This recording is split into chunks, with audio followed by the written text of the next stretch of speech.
Assalamualaikum warahmatullahi wabarakatuh. Perkenalkan, saya Selviona Kurniawati. Pada kesempatan kali ini, saya akan menyampaikan materi tentang teks berlatarkan sejarah. Teman-teman, teks berlatarkan sejarah adalah salah satu cara untuk menghadirkan kembali kisah-kisah masa lalu itu dalam bentuk tulisan.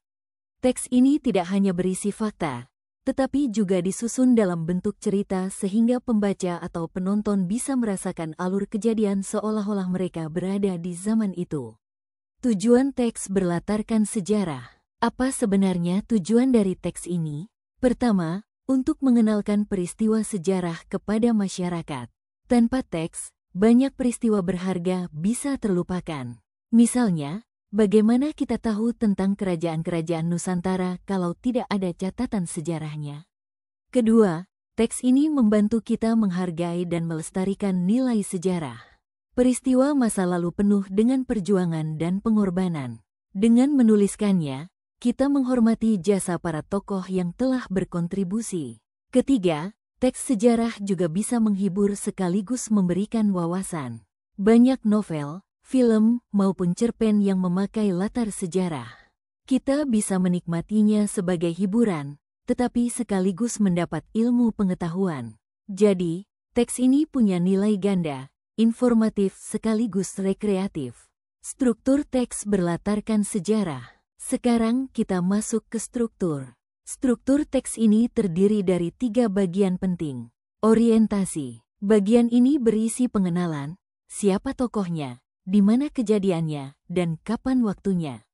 Misalnya, saat menceritakan proklamasi kemerdekaan, orientasinya bisa dimulai dengan latar kondisi Indonesia setelah Jepang kalah pada Perang Dunia Kedua. Urutan peristiwa. Inilah bagian utama. Rangkaian kejadian dijelaskan secara kronologis, dari awal sampai akhir. Kadang juga bisa campuran, misalnya dimulai dari puncak peristiwa lalu mundur ke belakang. Tujuannya agar pembaca merasakan perjalanan sejarah yang utuh.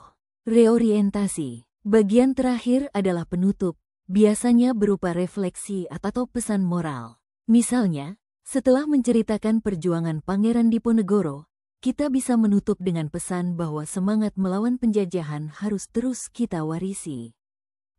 Contoh teks berlatarkan sejarah. Agar lebih nyata, mari kita lihat contohnya. Salah satunya adalah novel Bumi Manusia karya Pramudia Anantatur. Novel ini mengambil latar awal abad ke-20 ketika Indonesia masih dijajah Belanda. Dari cerita tokoh Minke, kita bukan hanya membaca kisah cinta dan perjuangan, tetapi juga memahami kondisi sosial politik pada masa itu. Contoh lain adalah film Soekarno. Melalui film tersebut, penonton bisa menyaksikan perjalanan hidup Soekarno dalam memperjuangkan kemerdekaan Indonesia. Walaupun ada dramatisasi, latar sejarahnya tetap kuat. Ada juga cerpen-cerpen yang mengangkat peristiwa G30S 1965. Dengan membaca cerpen tersebut, kita dapat merasakan suasana mencekam yang dialami masyarakat pada masa itu.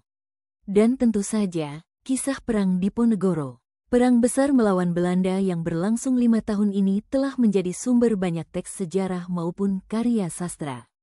Ciri kebahasaan. Selanjutnya, mari kita bahas ciri kebahasaannya.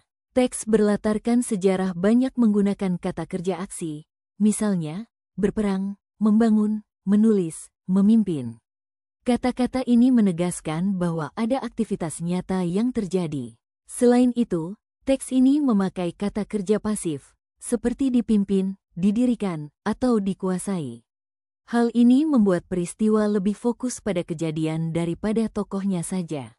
Tidak lupa, teks ini penuh dengan kata keterangan waktu, misalnya, pada tahun 1945, ketika masa penjajahan, atau setelah proklamasi. Kata-kata ini menjaga urutan peristiwa agar jelas dan kronologis. Dan terakhir, teks ini sering memuat istilah atau nama tempat sejarah, seperti Batavia, Yogyakarta, Hiroshima, atau Versailles.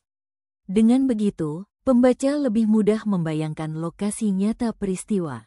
Refleksi. Teman-teman, pernahkah kita berpikir, Mengapa teks berlatarkan sejarah penting?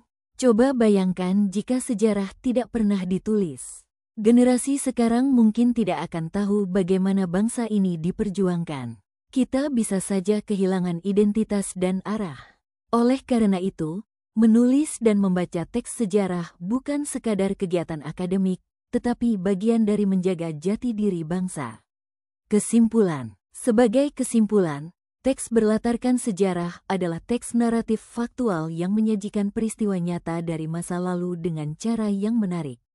Manfaatnya bukan hanya mengenalkan peristiwa, tapi juga menumbuhkan rasa cinta tanah air, memberikan pelajaran moral, serta melestarikan nilai perjuangan. Dengan memahami teks berlatarkan sejarah, kita tidak hanya belajar tentang apa yang terjadi di masa lalu, tetapi juga belajar bagaimana menghargai dan melanjutkan semangat perjuangan itu di masa kini dan masa depan. Terima kasih atas perhatian teman-teman semua.